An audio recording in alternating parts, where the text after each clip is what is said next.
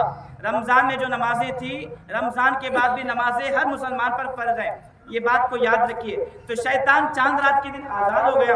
حدیث مبارکہ میں آتا ہے، فرماتے ہیں پیارے مصطفیٰ علیہ السلام عید الفطر کا جب دن آتا ہے شیطان دھاڑے مار مار کر رونے لگ جاتا ہے، دھاڑے مار مار کر روتا ہے۔ اس کے چیلے، اس کے شاگرد، اس کے قریبی لوگ، چیلے چپاٹے لوگ اس کے قریب آتے ہیں، بولتے ہیں آقا ہوا کیا، کیوں روتے ہو، کیوں دھاڑے مارتے ہو، آخر کیا ہوا؟ تو شیطان کہتا ہے کہ آج عید الفطر کا دن ہے، آج عید کا دن ہے، آج کے دن اللہ تبارک و تعالی امت محمدیہ علیہ السلام کے بلا حساب و کتاب لوگوں کی مغفرت فرما دیتا ہے، بلا حساب و کتاب لوگوں کی مغفرت فرما دیتا ہے۔ تو آج اس لیے میں روتا ہوں تو پھر شیطان اپنے چیلوں کو حکم دیتا ہے، شیطان اپنے چیلوں سے کہتا ہے کہ سنو، اب اللہ نے آج کے دن بے شمار لوگوں کی بلا حساب و کتاب مغفرت تو کر دیا، تو سنو تم کیا کرنا، نفسانی خواہشات میں مبتلا کر دینا، نفسانی خواہشات میں ان لوگوں کو مبتلا کر دینا۔ اب وہ لوگ جو مغفرت یافتہ ہیں، وہ لوگ جن کی مغفرت کی گئی، وہ لوگ جن کو بلا حساب و کتاب جنت میں داخلے کا پروانہ دیا گیا، اب ان کے تعلق سے شیطان اپنے چیلوں کو حکم دیتا ہے کہ تم انہیں نفسانی خواہشات کا اتباع بنا دو، نفسانی خواہشات کا پیروکار بنا دو، نفسانی خواہشات کے اندر ڈال دو۔ تو عزیزان محترم، شیطان اپنی پوری کوشش میں لگا ہوا ہے، پورے پاور کے ساتھ، پورا پاور لے کر، 1 مہینے کا ریسٹ کر کے، 1 مہینہ فل آرام کر کے اب اپنے پورے چیلوں کے ساتھ اپنے ہر طریقے سے آتا ہے، کس لیے؟ مسلمانوں کو نفسانی خواہشات میں ڈالا جائے، تو نفسانی خواہشات سے خود کو بچائے۔ آج ماحول جو خراب ہوا، آج جو مسلمانوں کی حالت ہے، مسلمانوں کی حالت، مسلمانوں کی اس طریقے کی جو حالت ہے، اس کی بنیادی وجہ اسلام سے دوری، قرآن پر عمل نہ ہونا، آپس میں اختلافات، آپس میں انتشارات، آپس میں دشمنیاں آج ذہن بن گیا۔ آج انسان یہ کہتا ہے، کئی لوگوں کے منہ سے آپ نے خود سنا ہوگا، کہتا ہے کہ آج مسلمانوں کو مسلمانوں سے خطرہ ہے، مسلمانوں سے پریشانی ہے، مسلمانوں سے تکلیف ہے۔ یہ آج کی ہماری حالت ہے، جبکہ ہونا کیا چاہیے تھا؟ کیا فرمایا پیارے مصطفیٰ علیہ السلام نے؟ بخاری شریف کی حدیث مبارکہ، اللہ کے رسول علیہ السلام ارشاد فرماتے ہیں کہ لوگوں سنو، تم لوگ آپس میں ایک جسم کی طرح ہو، آپس میں ایک جسم کی طرح ہو۔ اب ایک جسم کا مطلب ہوتا کیا ہے؟ آپ دیکھیں، آپ کے کسی ایک انگلی کو مار لگا، کسی ایک انگلی کو زخم ہوا، آپ کا پورا وجود، آپ کا پورا جسم بے چین ہوتا ہے، مضطرب ہوتا ہے، پریشان ہوتا ہے۔ ایک انگلی کو مار لگا، پورا جسم پریشان، دماغ پریشان، آنکھ پریشان، پیر پریشان، ہاتھ پریشان، ہر چیز پریشان ہوتی ہے۔ دماغ آپ کا اسی میں لگا ہوتا ہے، ارے مار لگا، خون نکلا، ٹانکے لگے۔ تو فرمایا گیا آپ پوری امت ایک جسم کی طرح ہے، تو جس طرح جسم کے ایک حصے کو تکلیف پہنچنے سے پورا جسم کا وجود اور پورا جسم کانپ جاتا ہے، تو اسی طریقے سے امت محمدیہ علیہ السلام ایک جسم کی طرح ہے۔ اب چاہے حالت کہیں بھی خراب ہو، کسی ملک میں خراب ہو، چاہے فلسطین میں خراب ہو مسجد اقصیٰ کو لے کر، چاہے افغانستان میں خراب ہو، چاہے ہندوستان میں خراب ہو، چاہے کرناٹک کے اندر خراب ہو، مدھیہ پردیش کے اندر خراب ہو، پنجاب کے اندر خراب ہو، چاہے جس ملک میں،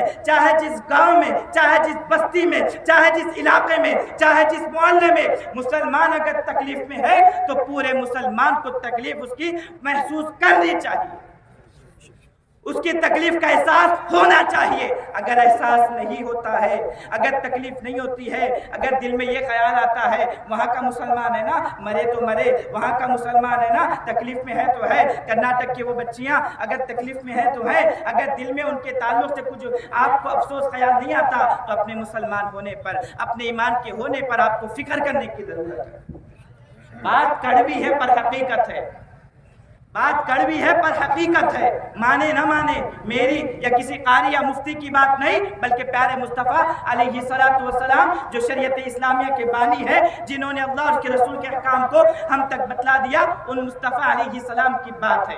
کیا؟ پوری امت ایک جسم کی طرح ہے، تو ہمیں ان کی تکلیفوں کو احساس کرنے کی ضرورت ہے۔